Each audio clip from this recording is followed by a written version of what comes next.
Muli na namang naglabas ng pahayag si dating Senator Antonio Trillanes IV kaugnay sa umano'y inaasahang arrest warrant na ilalabas ng International Criminal Court o ICC laban kina dating Pangulong Rodrigo Duterte at Vice President Sara Duterte sa Hunyo o Hulyo ng kasalukuyang taon.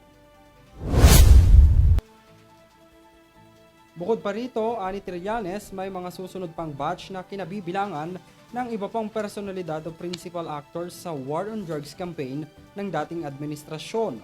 Ilan sa mga ito ay sina dating PNP Chief at Senator Ronald Bato de la Rosa at dati nitong aide na si Senator Bongo. Sabi ng dating senador, hindi lang umano ito basta marites lang o nagpapakalat ng chismis dahil nakikipag-ugnayan na ito sa mga kinatawan ng ICC noon pang 2017, simula noong preliminary examination nito.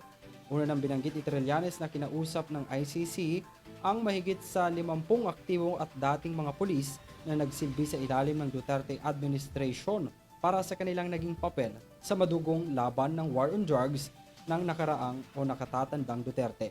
Bagay naman na kinukumpirma pa ng Philippine National Police.